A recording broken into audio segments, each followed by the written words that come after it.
Yo, bro, why you doing that? J-Eazy ain't dropped yet, bruh. Don't worry, LMBM 2024 drops Jan 5th. Listen. Luminosity Makes Big Moves 2024 has invited popular musical artist J-Eazy to perform live at the tournament before Top 8 on January 7th, the same day that Mega Man drops. I'm not kidding. This is 100% real. I was never book smart, I'm money smart. This is so dumb. This weekend, Luminosity Makes Big Moves 2024 will be going down in New York, and it's currently predicted to be tiered as an S-tier tournament. This is happening the exact same weekend that Umebura SP10, a tournament predicted to be an S+ tier, will be going down in Japan. And while I covered everything you should know about Umebura yesterday, today we'll be looking at the North American side of this coin and going over everything you should know going into LMBM 2024. Just like we normally do for these videos, first we'll be going over the top 8 seeds, and then we'll be going over the threats to make top 8 lurking just beneath the surface, and lastly go over everything else notable that I want to mention. Just a reminder before we begin that if you want to support me monetarily, you can do so by using the links to my Patreon or channel memberships in the description below. With that out of the way, let's go ahead and start by taking a look at our top 8 seeds. By the way, just like yesterday, the seeding graphic here is courtesy of DarkNutStat. Link to it, and therefore their Twitter, is in the description below. Before we begin, I did just want to point out that this seeding is semi-controversial on Twitter, but then again, what seeding isn't? I'll point out certain things that I've seen people complain about, but to be frank with you all, I'm here to report the seeding how it is, not how I think it should be. Now, let's get into it. The top seed of LMBM 2024 is Sonics, followed up by the number 2 seed, Spargo. Now, let me get this out of the way, because Sonics versus Spargo is definitely a hot topic among the Smash community. However, just like I said in yesterday's video, seeding has priorities other than just predicting who should place where. Again, it was likely done to avoid regional conflicts or avoid common matchups, and just like I mentioned yesterday, as soon as you get to the top 4 or so seeds, the order of seeding really just doesn't matter all that much. Anyone who gets up in arms about how Spargo should be seated above Sonics is really just trying to make the argument that Spargo should be ranked above Sonics, which is not the same thing and not a relevant discussion for today's video. But yeah, those top 2 seeds make total sense, and just like Akola and Mia at Umebura, anyone could have told you that these were the top 2 seeds no matter what the order was. However, both of the top seeds of this event, unlike Umebura, actually have decent potential to be upset before Grands. We'll get back to it later when we go over said player, but there's one player lurking in bracket who has proven to be a demon for both of our top seeds. For now, let's move on.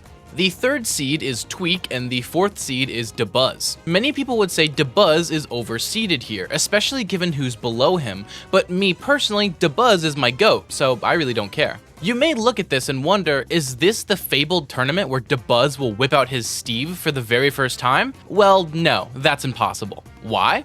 Because Steve is banned at LMBM 2024, which is also a somewhat controversial topic. Firstly because, well, it's the Steve ban, of course it was controversial. And secondly because Steve's legality was decided by popular vote, with the TOs releasing a poll for players to respond to with their thoughts. Now, there are actually a few Steve mains in New York who are still attending LMBM 2024, and will actually be going over them and who they'll be playing near the end of the video. But yeah, with Steve banned, Dabuz is forced onto his normal 3 characters, but with all of his recent time put into Steve, which he can't use now, there's definitely some question of whether or not Dabuz will match this seed. In terms of Tweak, I mean, yeah, it's Tweak. It makes sense, and I really don't have much to say about him. The 5th seed of LMBM 2024 is actually the most interesting one to me, and I want to go over it in depth. The 5th seed is Light, who is seeded to lose to Dabuz and Tweak for 5th. And yeah, you could absolutely say that this will go as seeded and anyone would hear you out. However, if Light is able to make just one upset over an unpracticed Dabuz, he has to fight Sonics. And this is where things get really interesting. Light is maybe the only player on Earth who can still realistically say that he's a bracket demon for Sonics, especially since Spargo has kind of been demoted to a rival instead of a demon, thanks to wins from Sonics at tourneys like Gommel 2023 and Coinbox IRL. Light has the best chance of maybe anyone else in this top 8 to beat Sonics, and if he does, he'd have to fight Spargo. While this would be crushing news for anyone else, this is actually really good news for Light, as, just like with Sonics, Light is perhaps the only player on Earth that can claim to be a bracket demon for Spargo. I mean, Light defeated Spargo at Rewired Fest and at Watch the Throne, and in sets that were dominant too. In an age where Spargo's greatest asset is his head-to-head records versus the other top players, Light has become a recent demon for him and for Sonics. The main question for Light is whether or not he can actually make it to them first. But if he does, don't be surprised if Light just sweeps the entire top 8 and makes it look easy in the process. The number 6 seed of LMBM 2024 is Riddles, who, despite playing less and less Smash, seems to be getting better and better wins. I mean, think about it, Riddles is indeed focusing on content and other fighting games, but he did just beat Spargo at Port Priority 8. Kind of like Yoshidora at Umebura, Riddles is the top 8 seed that we have the least amount of recent tournaments to draw from, and he has a big potential to underperform if he's unpracticed, kinda like Dabuz. Rounding out our top 8 seeds are the Mexican duo of MKLeo and Meister. Now, I actually think that both players here have great potential to outperform their seeds, but they'll have to do it from losers. In the winner's side of bracket, Meister has to fight Sonics, who he just lost to at the Coinbox IRL, and MKLeo has to fight Spargo. MKLeo has beaten Spargo, even recently at Crown the Third, so while this set isn't impossible per se, it's also very unlikely that Leo beats Spargo here. In loser's top 8 though, MKLeo is seeded to lose to Riddles for 7th. Now, we just went over how Riddles might be unpracticed, and MKLeo did just beat T's Kazuya very recently, so I think there's a great chance that Leo wins this set.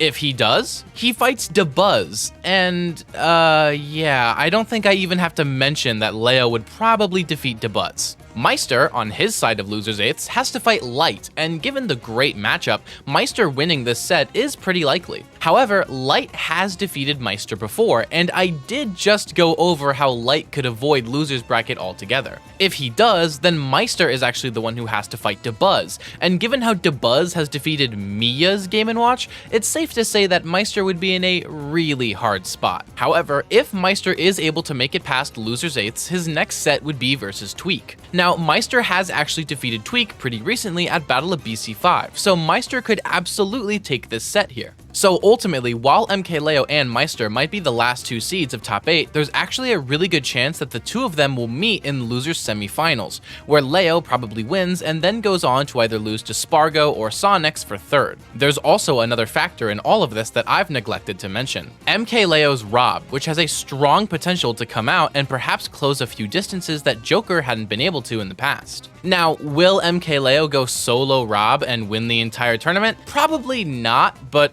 wouldn't that be the coolest thing? Now that we've gone over our top 8 seeds, it's time to go through some top 8 threats lurking just beneath the surface. The 9th through 12th seeds, aka seeded to place 9th, are Mudace, Wrath, Shattuck, and Peebnut. Now, of these 4, I actually think that the 2 with the best shots of making top 8 are Shattuck and Mudace. Wrath would have to defeat Light to make top 8, and given Light's record over Sonics, I don't think this is very likely. However, Light did lose to Ken at Watch the Throne, so who knows? And also, Peebnut could beat MKLeo, as Mega Man does pretty well against Joker and Rob, but I just don't think it's in the cards, to be frank. Mudace has to defeat Riddles to make top 8, which is very doable given the volatility of both characters, and perhaps the most likely of all of these 4 sets, Shattuck has to defeat Meister, which is very doable. Corrin is pretty good against Game & Watch, and Shattuck has been playing extremely well lately. All in all, every single one of these sets could result in an upset, with the most likely one being Shattuck and the least likely one being Wrath.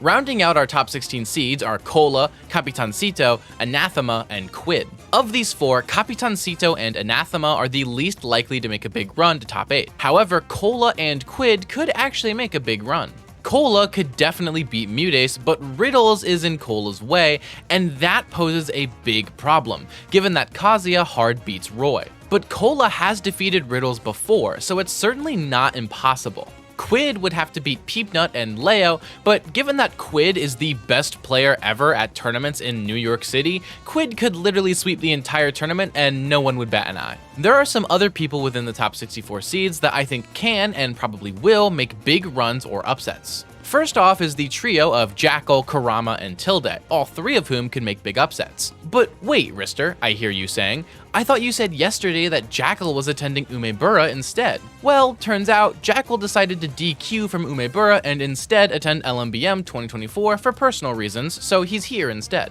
There's also SkyJ, who always has insane potential to just explode the bracket and go on an insane run. Next up, we have Beast Mode Paul, Lima, and Aaron. I'm actually fairly certain that Lima will be DQing, which is a big shame. However, Beast Mode Paul has had insane placements lately and has the potential to go on a huge run at LMBM. Aaron hasn't attended a large tournament for a few months, and with his return, we'll all be excited to see if he goes far in bracket. Yuno and WebJP will also be attending, both of whom are fan favorites. And the last two players I want to mention are MK Big Boss and Chunky Kong, both of whom I personally am excited to see compete. Now, to close out this video, I want to do two special things. First, I want to go over the players I've made videos solely about before, just like I did yesterday. And the second thing I want to do is go over all the Steve mains at LMBM in the top 64 seeding and talk about who they'll be playing. Without further ado, let's get into it. I haven't actually made a lot of videos solely on these players before. However, the ones I have done include Kobe when I covered his win at Cirque du CFL. Additionally, back when I was first starting out with analytical Smash content, I made a video solely based on Armadillo. However, that actually wraps it up for players that I've covered in their very own video. Now let's go over some Steve mains, shall we? First up, we have Syrup, the 25th seed. If you don't remember, Syrup actually used to be a Ness main before playing Steve and was considered one of the young Ness prodigies that was on the come up. But with Steve banned, Syrup is likely to go back to the PK Kid for a true throwback. Get it? Ness back throw? Throwback? Alright, I'll stop. The next highest is the 52nd seed, the one and only Quandale Dingle-Lingleton. Mr. Quandale Dingle-Lingleton is likely to go either Dr. Mario or Incineroar, as those are the other characters that he's been documented using. And lastly, we have Antimony, who is a Steve main despite being incorrectly listed as a Peach main on the graphic. Antimony could use Peach, but is also very likely to go Wendy O. Koopa. And that's gonna wrap it up for today's video.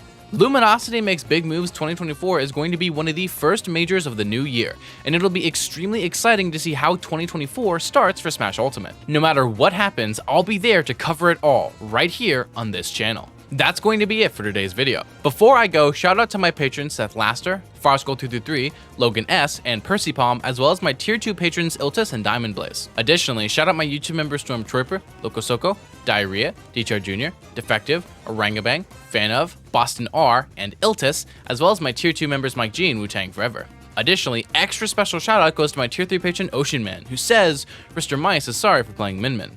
If you want to support me using any of these methods, links are in the description below. Don't miss the shorts and streams I'm producing over the weekend, but until then, I've been RisterMice, and thank you all so very much for watching.